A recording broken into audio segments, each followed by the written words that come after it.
as Manchester United fans, I think it's high time we just accept that this thing is not going to work under AMORIM. It's not. Now, this is not even the regular one where you hear, okay, AMORIM 3-4-3 tactics. Yes, we're still going to talk about AMORIM 3-4-3 tactics, right? But at this point, he himself has nothing to offer to the players anymore. We're talking about a manager that has not won back-to-back games since he came to Manchester United, and he has played, if I'm not mistaken, around the 40 games range, right?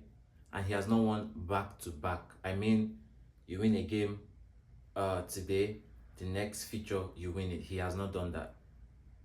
So what confidence is he going to be able to give to the players? You know, like, what message is he, like, how, what's he going to tell the players to carry on? You understand? So is unfortunate that we the fans have to suffer game after game just to please his ego. Now let's come to the formation. As a manager, you say that you believe in your 3-4-3 formation, right? So define madness, because my understanding of madness is doing the same thing over and over again and expecting a different result. You've come to the Premier League, you've tried this formation over something close to half a season. It wasn't working. Yes, we can put into context that there were players there that were not willing to play, you know, the player ego, the player power and all that. Fine and good. He has played his role, and then he has removed that whole player ego together with Ineos and all that. But now we're at a point where you need to identify that that thing you believe in is not helping you. 3-4-3, 3-4-2-1, whatever the nonsense is doing is not working. Like, it's not working. So why not, even if it's in game, make a tactical change, tweak your formation. You can play 4-3-3. Like, it's not going to hurt you.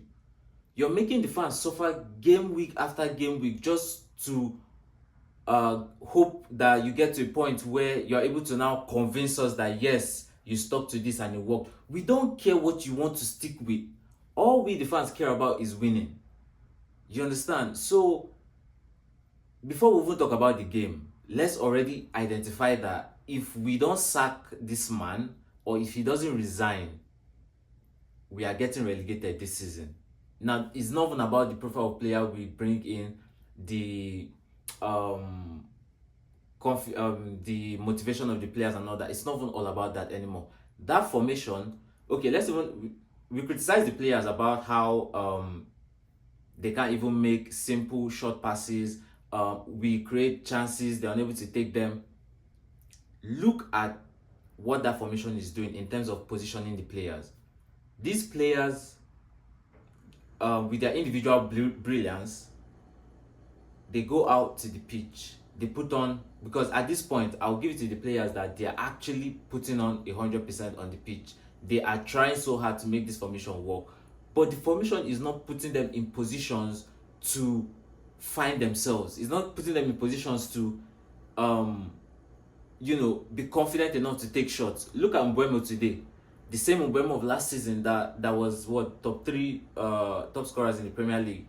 He's missing chances. So you can see that either the man changes his formation or he goes. There is no going back. There's no going back on that. So let's now talk about the game. That first half, I feel like I can't even criticize the players, because when you watch that game without sentiment, you see that they are really trying their best, but they are just unable to find themselves. They are lost. Sesko was lost today. The only bad player I would pick out in that pitch today was Ugarte. Ugarte was just a wrong signing. Ugarte was terrible. I mean terrible. I mean passionately terrible. A CDM that can't perform his primary role as a CDM. I understand that yes, our midfield is weak. If you look at the general context of the game, our midfield is weak. Yes, we probably should have made like at least one signing in that midfield this summer. But regardless, the primary things that a CDM should be able to do, Ugarte finds it uncomfortable receiving the pass, distributing the pass. He's just terrible. So taking that out of the discussion, let's look at the players individually now. Bayende, right? He can't be the number one. Yeah, he cannot. Let's say maybe the Onana's aura has rubbed off on him, so I think whichever manager that comes in next, because I deep down in my heart, if Ineos should let Amorim coach the next game, then I think there's really no point. Like, there's really no point us United fans hoping for anything this season, because there's even nothing left. Look at the Carabao Cup performance against Grimsby. Like, that should have been the game that should have broken the straw on the camel's back. Because personally, I lost hope in this manager like his first 10 games. Because a manager that comes in and can't even give you the simple manager bounce. We've not gotten manager bounce from Amorim in the past 40-something games. So what am I hoping on this manager for? You understand? But I believe that for Bayende, right, he needs to gain his own confidence. The whole saga with Onana and the goalkeeping situation, and him trying to come in and grab the position and all that, I feel like he has killed his confidence. So it's best we just bring in the new goalkeeper signing, Lamins, or whatever his name is. Then our 3 center backs today, awful to be honest, awful. Delete, terrible. Euro, terrible. Luke Shaw still playing for Manchester United in 2025 is appalling at this point, because he has been at this club for so long that we've failed to recognize that he has never completed 2 seasons for us. His appearances are less than, if I'm not mistaken, Haaland's appearances. I might be wrong, but what I'm trying to say is that Luke Shaw's appearances compared to the time he has been at the club is statistically poor. Still yet, he offers nothing to the game. So why do we still bring him in? He was really poor today. Looking at that Haaland's goal, terrible performance there. I feel like he should have done better. Genuinely feel like he should have done better. Then to our wing backs, Dogu. Honestly, Dogu is one of those players that is a testimony to how poor the formation is. To how poor the formation isn't helping the players. And because Dogu in the game, he tries to bring out his best. He tries to perform at his best, but you can see that the players are not in the right positions for him. The players are not available whenever he wants to square the pass, and all that. So I can't really blame Dogu's performance today on him just alone. Although he should have done better, but on him alone, no. Mazraoui today was horrible. He was horrible in my opinion, because he can't play that wing back position. Genuinely, he cannot. He's more of like that balanced right back. That right back that he can defend for you and then attack ball to a certain point. So that whole wing back running forward, and he's not. No, he can't. Casemiro. or rather, Ugarte. Like I said earlier on, Ugarte was, I don't know if I should say confidence. That's his problem at this point, but technically as a player, he's bad. His positioning as a CDM is bad. The primary role that a CDM should be able to do, he's unable to perform it. He struggles with the game. Then Fernandez. Honestly, till now I fail to understand why most people try to make sense of Fernandez playing that box to box role. Fernandez is the number 10 for a reason. Fernandez is the player with the biggest chances created for a reason. So playing him in that box to box role is you're limiting his potential in the game. If you look at the Fernandez that plays for Portugal and look at Fernandez that plays for Man U, like they are two different players in terms of what they bring into the game, you understand? So that's another reason why either the formation changes or the manager changes at this point. Then moving forward, we have Mbeumo.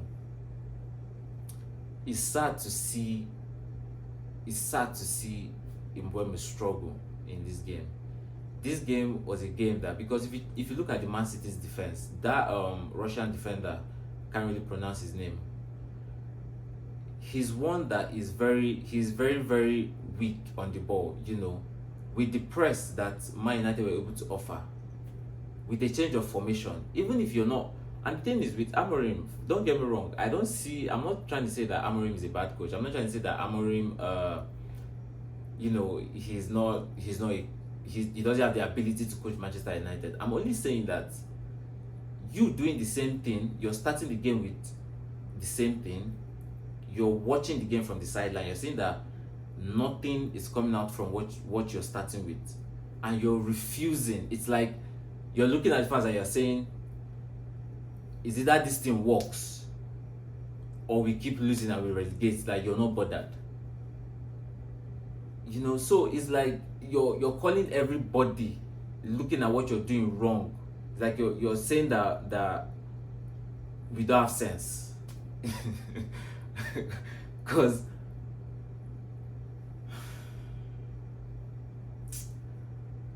I don't know if you know, if supporting this club was a mistake. Because even the board by now, like they are even telling us that they are backing the manager. You can back the manager, but you have to tell him, tweak something. It's not hard. Look at the Liverpool game today and his slot. He's bold enough to make like big changes. Like he doesn't look at the feelings of, he doesn't even care about his own feelings. He's not scared to say, oh, this thing that I started with, oh, I messed up. Next thing, he's making changes.